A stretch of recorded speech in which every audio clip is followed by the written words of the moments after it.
Bueno, bona vesprà. Sí, anem a començar perquè ja hem deixat més de cortesia també de retràs més i presentar-vos a la gent que li fa la conferència.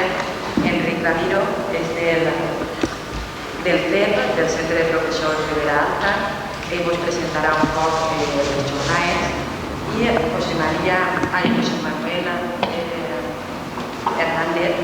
Fernández Ros és professor de l'Institut d'Europa, de CIDE Carcaixent, i després Francesc Torres Faus, que és el cap de secció del Servei d'Arxius de Generalitat Valenciana.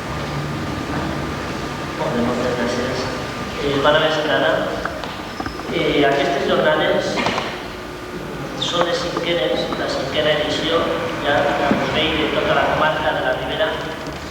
Es van iniciar en un ambiciós projecte, el projecte Cabanilles, van iniciar a Alberí, posteriorment van passar a Guadassuar, a Carlet, a Castelló de la Ribera i aquesta vegada és la cinquena. La idea és cada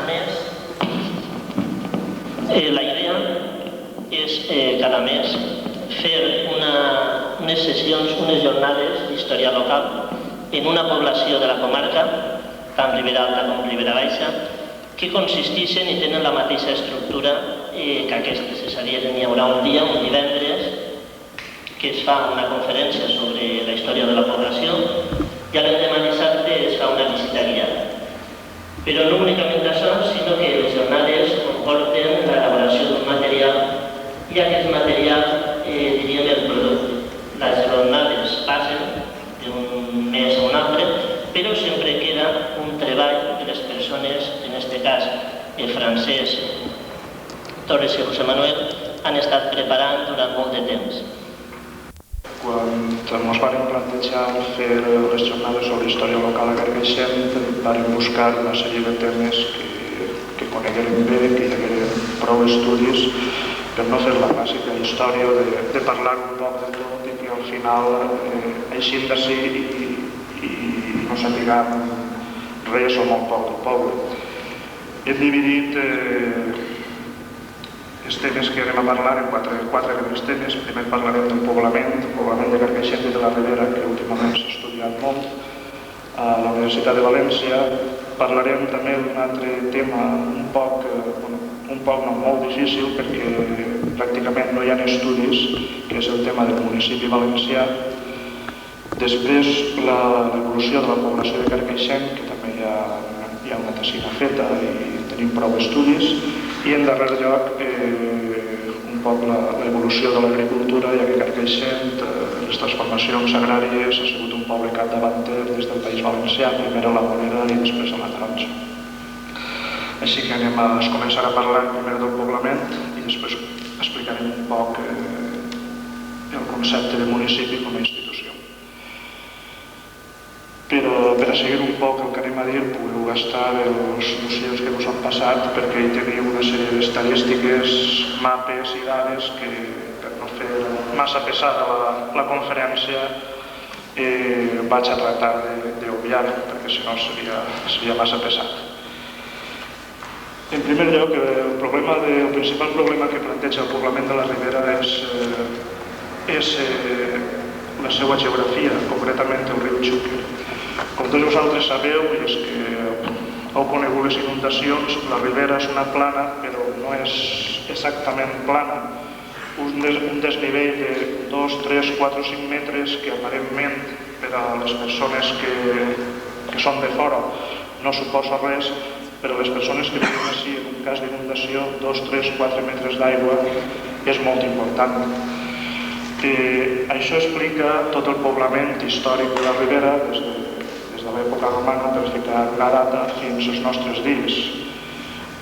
Explica que un muntó de villes antigues, villes romanes, antigues poblacions medievals, un muntó vol dir més de 100, hagin desaparegut i que avui hagin quedat els pobles que en el seu moment estaven més lliures de les inundacions, encara que en aquests moments ja no ho estiguen.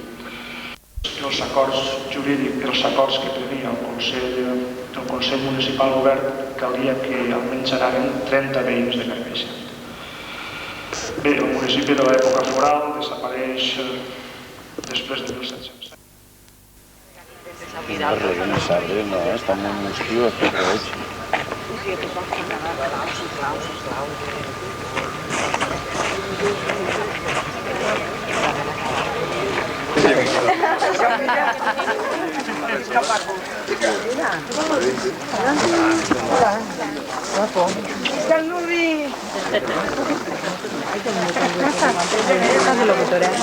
No, ha vingut a fer algunes pràctiques de càmera, perquè igual que ens ensenyem a portar les càmeres, però jo la càmera no sé portar-la.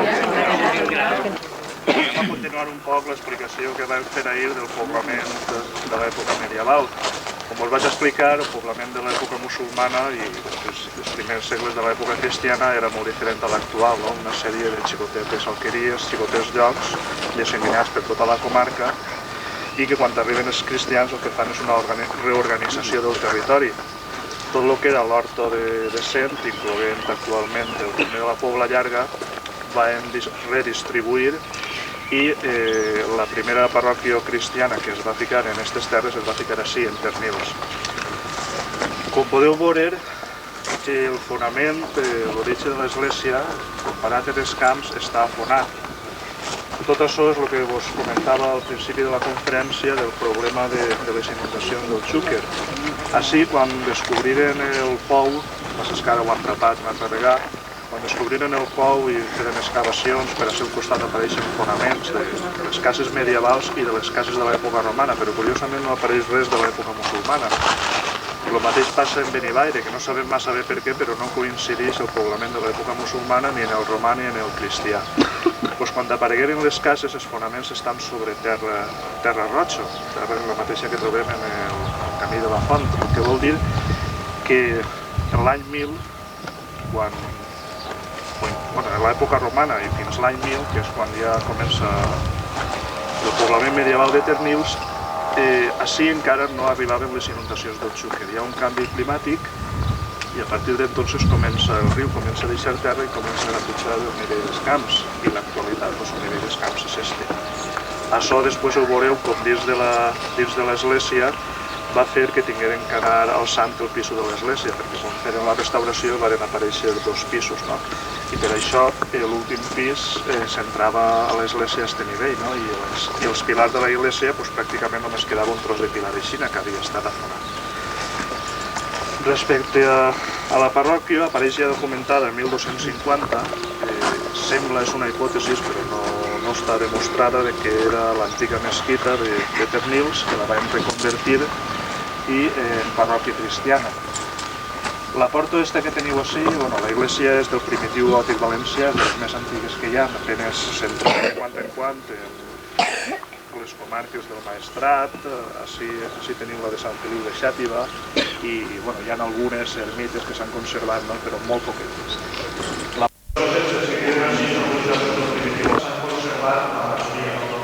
Van restaurar, va costar la restauració de el que passa és que així baix final, si se fixeu bé, hi ha escuts a les 4 vegades de la torre.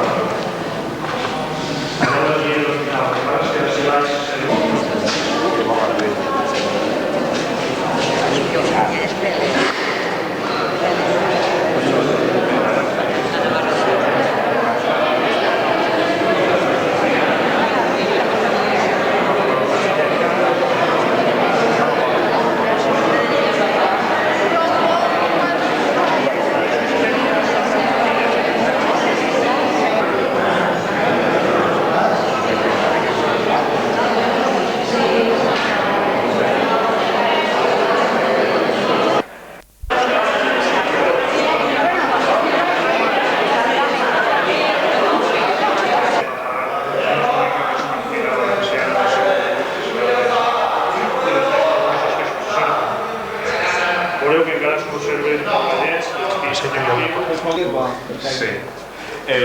El palau, en quant a les pintures, es pot considerar com el conjunt més interessant de tot el país, en quant poguérem dir un conjunt de palau, d'escenes, algunes vegades figures decoratives, inclús alguna qüestió ornamental decorativa d'una impronta molt cortesana, no?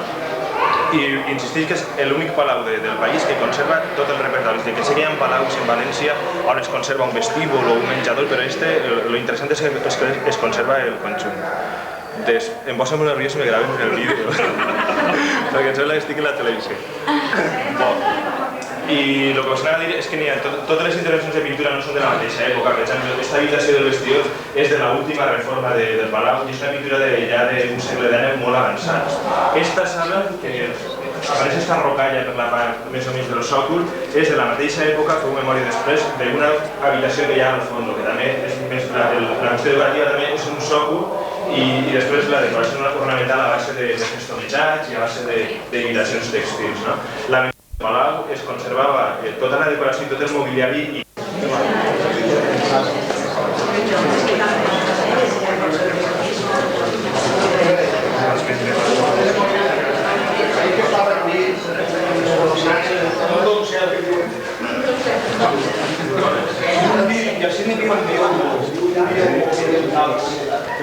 I era el mateix dibuix dels xinets que van fomentar. El mateix dibuix tenia els mobles estaven fabricats a posta i en el mateix temps de la màquina. Com es pot comprar un edifici i no comprar... Com s'explica això? Jo dic que no van voler. I dic, bueno, és l'antiquari. Això és el dormitori. Jo tenia que estar així. Si això se m'ha posat com la part. Si és que esta planta d'edifici no era per fer això. Esta planta era per fer els mobles. I era convertir en el museu. Esta planta les passaré pitjor que el que estava passant. Fou ple d'arxius i de papers i de gent entrant d'instituts. No duraran de 2 mesos. Vicent, decir-nos com serà la postura. Hi ha paviments, no així en la casa, però paviments en altres palaus, on aquestes xineries després es manifesten en taulells de piso, formant també cenefes, escenes històriques. Exacte. Jo el vio molt xenès, el tinc també fotografiat, és dir, així...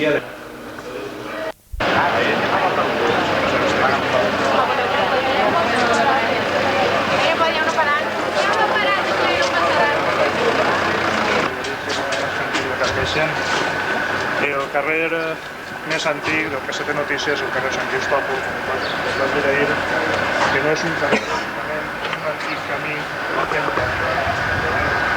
és la part més alta de Carcaixent. L'església, en principi, dona la sensació, la primitiva església de Carcaixent, que després us comentarem, dona la sensació que se fa fora el casc urbà. L'única parròquia que n'hi havia en totes les alqueries de l'Horto era la de Ternils, així no hi havia església, no hi havia plaça ni res, això era les afores del primitiu casc urbà de Carcaixent. Ai, l'he tret el gos. Un cotxe.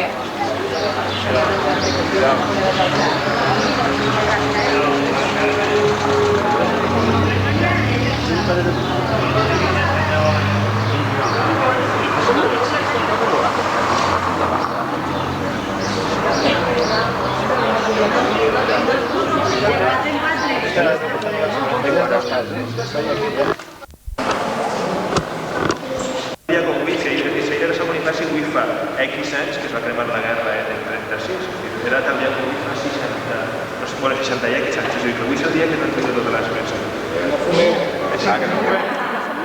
Aleshores, el retorn de l'església, encara estaven, bueno, conta un document escrit després en forma un poc pietosa, no? Que estaven derretint-se molts dels cobles del retable i passaven la nit, agafar la Mare de Déu, caia un bac, s'estinyar el coll, bueno, fins als romansos que els agrada molt digueren en plan eixen pietós, no?